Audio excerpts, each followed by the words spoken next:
After we tied the knot for the second time, I stopped asking questions about Ross's life. If he took his childhood sweetheart on a trip, I didn't throw a jealous fit. If he stayed out until dawn, I didn't blow up his phone. Even when I found his little friend's silicone bra petals discarded in our bathroom, I simply packed them into a neat little gift bag and reminded him to take them back to her. Ross furrowed his brow, his voice edged with frustration. Are you quite done throwing a tantrum? I looked up at his flushed, angry face, genuinely confused about what had set him off this time. Ross looked away, rubbing his temples with an exhausted sigh. Sophie got blackout drunk at the corporate dinner last night. She lives alone, so I had no choice but to bring her here to sober up. She took a shower this morning and ordered fresh lingerie through a courier. She just forgot the petals by accident. He gave me that same helplessly exasperated look I had seen 1,000 times before our divorce. I've told you over and over again. We grew up next door to each other, and now she works for my firm. Her mother begged me to look out for her. Can you please stop being so petty? I calmly pressed the little paper bag into his chest. I'm not mad. I just wanted you to return her things. Besides, I flashed a sweet smile. I promised I would trust you unconditionally from now on, didn't I? It was like punching a cloud. A flicker of absolute shock crossed Ross's face. He stared at me intently, searching my eyes for any trace of sarcasm or hidden rage. You mean that? I offered a perfect, polite smile and broke eye contact. Of course. After all, you already showed me exactly what it costs to doubt you. Hearing my answer, the tension drained from Ross's shoulders. He wrapped his arms around my waist from behind, burying his face in the crook of my neck, his voice turning incredibly soft and affectionate.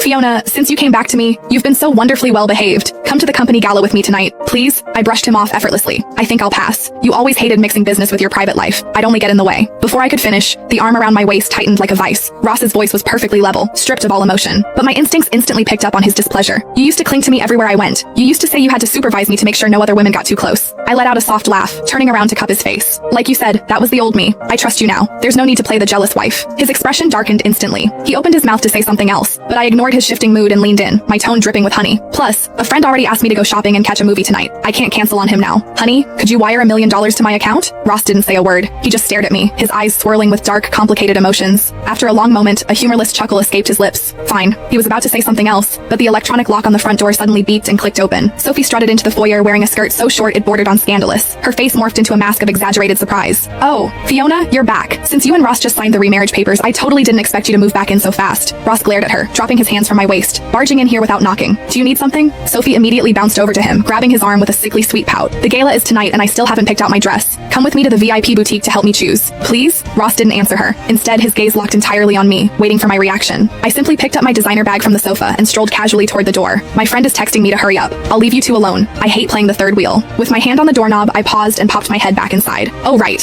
honey. A smug, knowing smirk flickered across Ross's face. He looked like a man who had finally proven his point, but then I beamed at him and delivered the punchline. Don't forget to wire that $1 million. Have fun. I pulled the heavy oak door shut behind me with a solid thud, not sticking around to hear his reply. The world outside was perfectly quiet. As I walked down the manicured stone path through the front gardens, the bright smile melted off my face, replaced by a mask of frozen apathy. Sitting in a dimly lit restaurant that evening, I refreshed my Instagram feed and saw a new post from Sophie.